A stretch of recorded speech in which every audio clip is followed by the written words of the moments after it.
नमस्कार मित्रांनो, मी आपला मित्र personal and legal adviser advocate Avinash Kadam.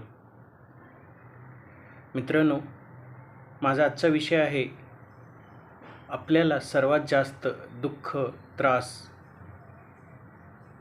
हे आपलीच माणसे देतात.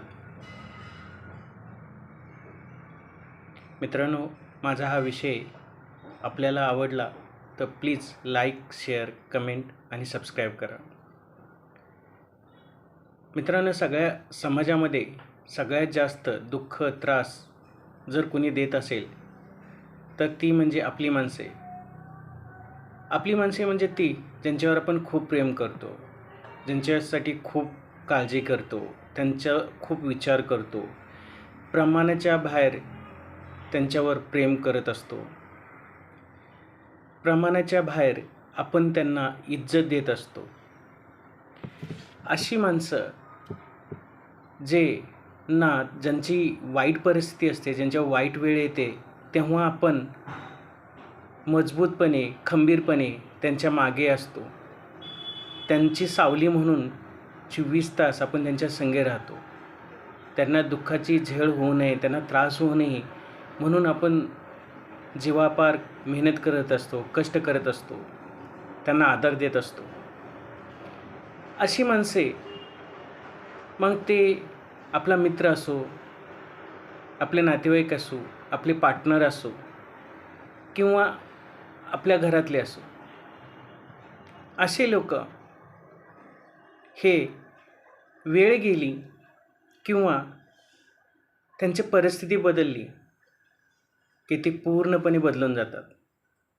एवढे बदलतात की त्याच्यापेक्षा सरडासुद्धा रंग बदलण्यात फरक पडत असेल, एवढे ते बदलून जातात.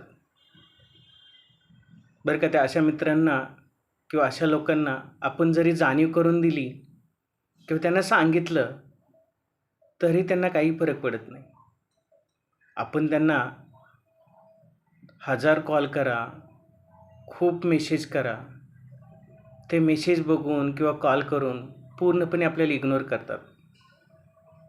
त्यांना त्या गोष्टीची कधी जाणीवच होत नाही, त्यांना कधीच फीलच होत नाही.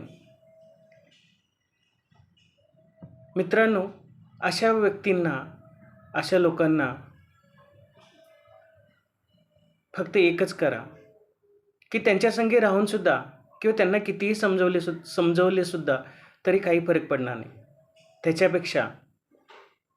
त्याच्यापेक्षा दूर राहा.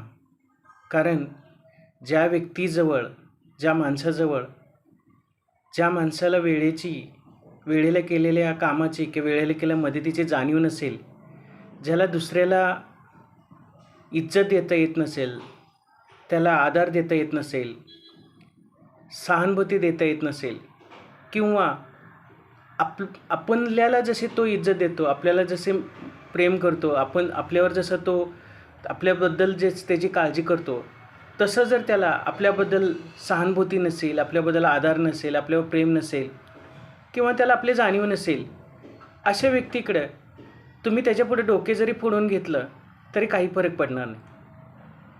मग अशा माणसापाशी राहण्यापेक्षा किंवा अशा माणसाला पुन्हा पुन्हा आदर देण्यापेक्षा किंवा पुन्हा पुन्हा त्याला त्याच्याकडून अपमान करण्यापेक्षा आपण बाजूला राहिलेलं बरं ना. कारण की त्याच्या संग तुम्ही काहीही करा मित्रांनो, कितीही जीव लावा, तो कधीच तुमच्या संग जीव लावणार नाही. बेटर दॅन तिथून बाजूला सरलं तर तुम्ही खूप खुश राहाल, आनंदी राहाल. तिथे राहून तुम्ही हमेशा त्याच्याकडून अपमान, दुःख आणि त्रासच बघाल. धन्यवाद मित्रांनो.